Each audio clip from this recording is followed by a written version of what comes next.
اعوذ باللہ من الشیطان الرجیم بسم اللہ الرحمن الرحیم۔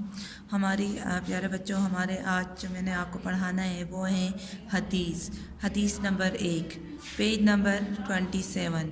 بسم اللہ الرحمن الرحیم۔ افضل الاعمال لا الہ الا اللہ و افضل الدعاء الاستغفار۔ افضل الاعمال، بہترین عمل، لا الہ، نہیں کوئی معبود، الا اللہ، سوائے اللہ کے، وافضل الدعاء، اور بہترین دعا، الاستغفار، استغفار ہے۔ ترجمہ: سب سے زیادہ فضیلت والا عمل لا الہ الا اللہ اور بہترین دعا استغفار ہے۔ حضور صلی اللہ علیہ وآلہ وسلم کی اس حدیث مبارکہ میں 2 حصے ہیں۔ پہلے حصے میں اللہ تعالیٰ کی توحید کے اقرار کو سب سے زیادہ فضیلت والا عمل قرار دیا گیا ہے، جبکہ دوسرے حصے میں استغفار یعنی اللہ کے حضور اپنی غلطیوں اور گناہوں کی معافی طلب کرنے کو سب سے زیادہ فضیلت والی دعا قرار دیا گیا ہے۔ لا الہ الا اللہ کی فضیلت۔ لا الہ الا اللہ کے ذکر سے دل پاک ہوتا ہے، اس کی برکت سے دل ساری گندگیوں سے پاک ہو جاتا ہے۔ حضرت ابوبکر صدیق رضی اللہ تعالی عنہ حضور اکرم صلی اللہ علیہ وآلہ وسلم سے نقل کرتے ہیں کہ لا الہ الا اللہ اور استغفار کو بہت زیادہ پڑھا کرو۔ شیطان کہتا ہے کہ میں نے لوگوں کو گناہوں سے ہلاک کیا، انہوں نے مجھے لا الہ الا اللہ اور استغفار سے ہلاک کر دیا۔ ہلاک کرنے کا مطلب یہ ہے کہ شیطان دل پر اپنا زہر چڑھاتا ہے، اور یہ زہر تب ہی چڑھتا ہے جب دل اللہ کے ذکر سے خالی ہو، ورنہ تو شیطان کو ذلت کے ساتھ دل سے واپس ہونا پڑتا ہے۔ اس لیے اللہ کا ذکر دلوں کی صفائی ہے۔ شیخ قرطبی رضی اللہ رحمۃ اللہ علیہ فرماتے ہیں کہ میں نے سنا ہے کہ جو شخص 70,000 مرتبہ لا الہ الا اللہ پڑھے اس کو دوزخ کی آگ سے نجات ملے گی۔ کلمہ طیبہ ایمان کی جڑ ہے، اس لیے اس کی کثرت سے ایمان کی جڑ مضبوط ہوتی ہے۔ صحیح حدیث ہے کہ قیامت اس وقت تک نہیں ہو سکتی جب تک لا الہ الا اللہ کہنے والا کوئی شخص زمین پر ہوگا، یعنی جب تک کہ زمین میں لا الہ الا اللہ کا ذکر ہوگا تب تک قیامت نہیں آئے گی۔ ایک اور حدیث مبارکہ ہے کہ حضرت یونس علیہ السلام کو جب مچھلی نے کھا لیا تو مچھلی کے پیٹ میں ان کی دعا یہ تھی، لا الہ الا انت سبحانک انی کنت من الظالمین۔ مطلب یہ ہے کہ پہلے لا الہ الا اللہ کا تذکرہ کر کے پھر اللہ سے توبہ استغفار کیا۔ اب لا الہ الا اللہ پڑھنے سے انسان اللہ کا محبوب بن جاتا ہے۔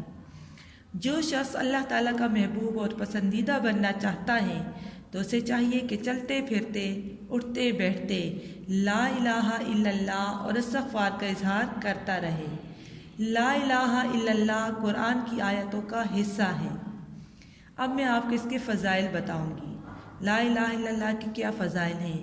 مسلم کی روایت ہے کہ حضرت عثمان رضی اللہ تعالیٰ عنہ کہتے ہیں کہ رسول اللہ صلی اللہ علیہ وآلہ وسلم نے فرمایا، جو شخص اس حال میں مرے کہ اسے لا الہ الا اللہ کا علم یقینی ہو وہ جنت میں جائے گا۔ بخاری کی روایت ہے، ابو ہریرہ رضی اللہ تعالیٰ عنہ نے فرمایا، نبی اکرم صلی اللہ علیہ وآلہ وسلم نے فرمایا، قیامت کے روز میری سفارش سے فیضیاب ہونے والے لوگ وہ ہیں جنہوں نے سچے دل سے اور جی و جان سے لا الہ الا اللہ کہا ہوگا، روز قیامت شفاعت کبریٰ نصیب ہوگی۔ ابو ہریرہ رضی اللہ تعالیٰ عنہ سے روایت ہے کہ نبی کریم صلی اللہ علیہ وسلم نے فرمایا، جب بندہ سچے دل سے لا الہ الا اللہ کہتا ہے تو اس کے لیے آسمان کے دروازے کھول دیے جاتے ہیں، یہاں تک کہ وہ عرش تک پہنچ جاتا ہے، بشرطے کہ کبیرہ گناہوں سے پاک ہو، یعنی اس نے کوئی ایسا گناہ نہ کیا ہو جس کی اللہ تعالیٰ نے بخشش نہ کی ہو۔ مطلب کبیرہ گناہ ایسے گناہ ہوتے ہیں جو کہ اللہ تعالیٰ معاف نہیں کرتا۔ اب حدیث کے دوسرے حصے میں ہے افضل الدعاء الاستغفار، یعنی بہترین دعا اللہ سے اپنے گناہوں اور نافرمانیوں کی معافی مانگنا ہے۔ انسان بعض اوقات دنیا کی ظاہری رنگینیوں میں کھو کر اپنے خالق و مالک کی رضا کے خلاف کسی غلطی یا گناہ کا ارتکاب کر بیٹھتا ہے۔ لہٰذا اللہ کو الہ ماننے کا تقاضا یہ ہے کہ انسان اپنی غلطی یا گناہ پر نادم اور شرمندہ ہو کر اللہ سے معافی مانگ لے، کیونکہ اخروی نجات اس وقت تک ممکن نہیں جب تک اللہ تعالیٰ ہماری غلطیوں اور گناہوں کو معاف نہ کر دے۔ اب اگر کوئی اللہ کی نگاہ میں پسندیدہ اور محبوب بننا چاہتا ہے تو اسے چاہیے کہ چلتے پھرتے اٹھتے بیٹھتے دل و جان سے لا الہ الا اللہ اور استغفار کا اظہار کرتا رہے۔ اب میں آپ کو استغفار کی فضیلت بتاؤں گی۔ آپ صلی اللہ علیہ وسلم کثرت سے استغفار کرتے تھے۔ قرآن مجید میں ارشاد ہے فَقُلْتُ اسْتَغْفِرُوا رَبَّكُمْ إِنَّهُ كَانَ غَفَّارًا يُرْسِلِ السَّمَاءَ عَلَيْكُمْ مِدْرَارًا وَيُمْدِدْكُمْ بِأَمْوَالٍ وَبَنِينَ وَيَجْعَلْ لَكُمْ جَنَّاتٍ وَيَجْعَلْ لَكُمْ أَنْهَارًا مَا لَكُمْ لَا تَرْجُونَ لِلَّهِ وَقَارًا۔ اللہ تعالیٰ فرماتا ہے کہ جس نے زندگی بھر سکون لینا ہے وہ کہا کرے وَأَنِ اسْتَغْفِرُوا رَبَّكُمْ ثُمَّ تُوبُوا إِلَيْهِ يُمَتِّعُكُمْ مَتَاعًا حَسَنًا إِلَىٰ أَجَلٍ مُّسَمًّى۔ اسی طرح میں آپ کے ساتھ ایک واقعہ شیئر کرتی ہوں۔ امام ابن حنبل رضی اللہ تعالی عنہ ایک دفعہ گھر سے نکلے، مسجد پہنچے، کہتے ہیں کہ لیٹ ہو گیا۔ مسجد والوں نے کہا کہ مجھے کچھ آرام کرنے کا موقع دے دو۔ مسجد والوں نے کہا کہ یہ ہمارا نظام نہیں، تم یہاں نہیں سو سکتے۔ ایک نان بھائی گزرا، کہا کہ اس کو مجھے دے دے، یعنی میرا مہمان بنا دے۔ آپ اس کو کیوں کہہ رہے ہو؟ آپ رضی اللہ تعالیٰ عنہ کو وہ اپنے ساتھ لے گئے، گھر لے گئے، چارپائی پہ لٹایا، آٹا لیا اور گھوننے لگا اور استغفار بھی کہہ رہا تھا۔ امام نے کہا کہ کیا استغفار نے آپ کو کوئی فائدہ بھی دیا ہے؟ کہتے ہیں کہ جناب جب سے استغفار پڑھ رہا ہوں، فقیر آدمی تھا، تب سے مال سنبھال نہیں پا رہا ہوں، یعنی جب سے استغفار کر رہا ہوں ہر خواہش پوری ہو رہی ہے، مگر کب سے استغفار کر رہا ہوں مگر ایک خواہش ہے جو پوری نہیں ہو رہی۔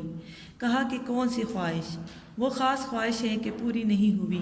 کہا کہ سنا ہے کہ امام احمد بن حنبل رضی اللہ تعالیٰ عنہ جو بہت بڑے نیک انسان ہیں، میری خواہش ہے کہ اللہ میری ملاقات اس سے کروا دے۔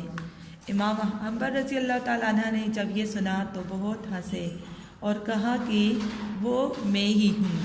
تو وہ شخص حیران ہو گیا، کہا کہ اللہ نے، یعنی جب سے میں نے استغفار پڑھنا شروع کیا ہے اور اللہ سے جو کچھ بھی مانگا ہے تو اللہ نے میری ہر دعا قبول کی ہے۔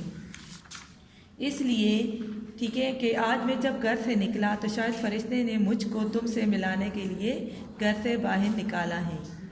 اس لیے کہتے کہ جو کثرت سے استغفار کرتا ہے اللہ تعالیٰ اس کی تنگی کو آسان بنا دیتے ہیں، اللہ تعالیٰ اس کی مصیبت کو خوشی بنا دیتا ہے اور اس کو رزق عطا کرتا ہے جہاں سے اس کا گمان بھی نہیں ہوتا۔ اس لیے ہمیں بھی چاہیے کہ ہم کثرت سے استغفار اور لا الہ الا اللہ کا ورد کرتے رہیں۔